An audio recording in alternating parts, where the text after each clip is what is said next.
એક સામાન્ય વાત એટલી હદે વણસી જાય છે કે તેનું પરિણામ ગંભીર આવતું હોય છે। આ વાતની સાબિતી પૂરતી ઘટના ઘટી છે સુરતના સચિન વિસ્તારમાં કે જ્યાં સરા જાહેર એક યુવકને મોતને ઘાટ ઉતારી દેવામાં આવી છે। પોલીસને આ હત્યાનો ભેદ ઉકેલવામાં મળી છે સફળતા અને આરોપીઓને કરી દીધા છે જેલ ભેગા।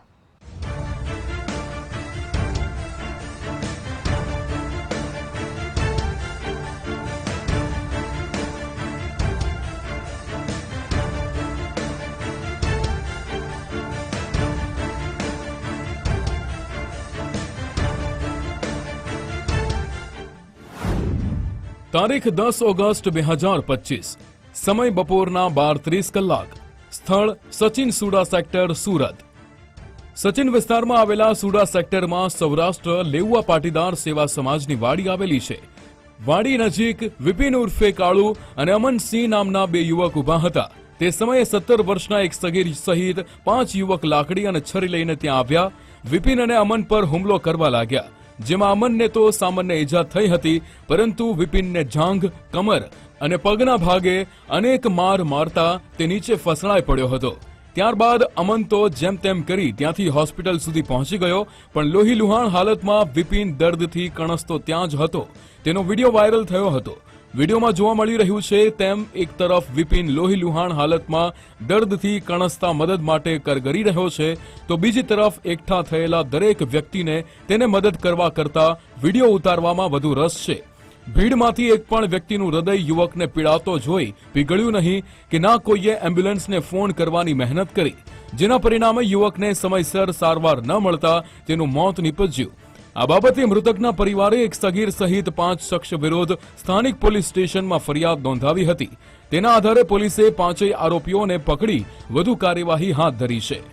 સ્ટેશન ખાતે એક વિપિન ઉર્ફે કાળુ મદનસિંહ કરીને વ્યક્તિ હતા, એના મર્ડરનો બનાવ બન્યો હતો, જેમાં આજરોજ પકડાયેલા આરોપીઓ, જેમાંથી એક આરોપી જે બાળ કિશોર હતા, એને બાળ અદાલતમાં રજૂ કરી દેવામાં આવેલ છે। બાકીના જે આરોપીઓ હતા, જેને તુરંત બધા આરોપીઓને સચિન પોલીસે મહેનત કરી પકડી પાડેલ છે, અને એમના જે રિકન્સ્ટ્રક્શન પંચનામું જે પુરાવાના ભાગરૂપે લેવાનું હતું, તેના આજ કાર્યવાહી અત્યારે કરી લેવામાં આવેલા છે। જેમાં જે આપ જોઈ શકો છો 4 આરોપી અત્યારે કઈ રીતે બનાવને અંજામ આપ્યો હતો, એના એ રીતે સ્થળ ઉપર લાવીને પંચનામું કરવામાં આવે છે, પંચનામું રાખીને, અને એ સાથેનું ઈ સાક્ષ્યમાં પણ ડિજિટલ એવિડન્સ લઈ લેવામાં આવેલા છે। સુરતના સચિન વિસ્તારમાં હત્યા કેસમાં કાર્યવાહી। એક સગીર સહિત 5 આરોપી જેલ હવાલે। આરોપીઓને સાથે રાખી ઘટનાનું રિકન્સ્ટ્રક્શન। વિપિનની હત્યામાં સામેલ એક સગીરને બાળ સુધાર ગૃહમાં મોકલવામાં આવ્યો છે, તો બાકીના 4 આરોપીઓને પોલીસે જે જગ્યાએ ખૂની ખેલને અંજામ આપવામાં આવ્યો હતો તે જગ્યાએ દોરડા બાંધી લઈ ગઈ હતી। વિપિન અને તેનો મિત્ર ક્યાં ઊભા હતા, કેવી રીતે ત્યાં આરોપીઓએ બંને પર હુમલો કર્યો અને ત્યારબાદ વિપિનને મોતને ઘાટ ઉતારી દીધો, એ બધી બાબતોની જાણકારી મેળવી હત્યાની ઘટનાનું રિકન્સ્ટ્રક્શન અને પંચનામું કરવામાં આવ્યું હતું। કારણ એવું છે, જે વિપિન જે હતો એને, અને જે આમાં બાળ કિશોર જે છે એને, જે કહેવાય કે ભાઈ બોલાચાલી અને ઝઘડો થયો હતો, એનું પાછળનું કારણ એવું હતું કે એમના મોબાઈલ ચોરીની શંકા આધારે 2 જણાને બોલચાલ થયા હતા, પણ બોલચાલ ના જે કહેવાય કે ભાઈ દાજ રાખી જે આરોપી હતા એને એના ભાઈ કઝિન છે રજીક કરીને, અને એના મિત્રો ને બોલાવવામાં આવ્યા, જાણ કરવામાં આવી કે ભાઈ આપણે આવી રીતે ઝઘડો થયો છે। એમાં આ બધા યંગસ્ટર, એક આપણે જોઈ શકાય છે 17 વર્ષથી લઈને 25 વર્ષના એજ ગ્રુપના યંગસ્ટર આ ગુનામાં સામેલ છે, અને એ લોકો એકત્રિત થઈને આ રીતે સામેવાળા વ્યક્તિને જે હુમલો કરી અને મૃત્યુ નિપજાવેલ હતા, એ રીતનો બનાવ છે।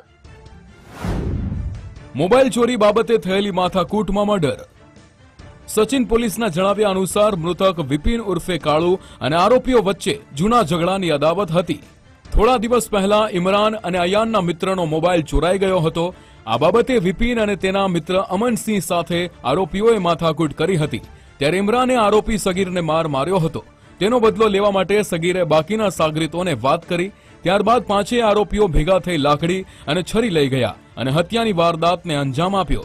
સનસનીખેજ હત્યાને અંજામ આપનારા આરોપીઓ 17 થી 25 વર્ષના છે. જનૂનમાં આવી બદલાની ભાવનાથી આરોપીઓએ જ પગલું ભર્યું. તેના પરિણામે વિપિને જીવ ગુમાવ્યો તો સગીર સહિતના આરોપીઓને જેલની હવા ખાવાનો વારો આવ્યો છે. રાકેશ બ્રહ્મભટ્ટ, ગુજરાત ફર્સ્ટ, સુરત.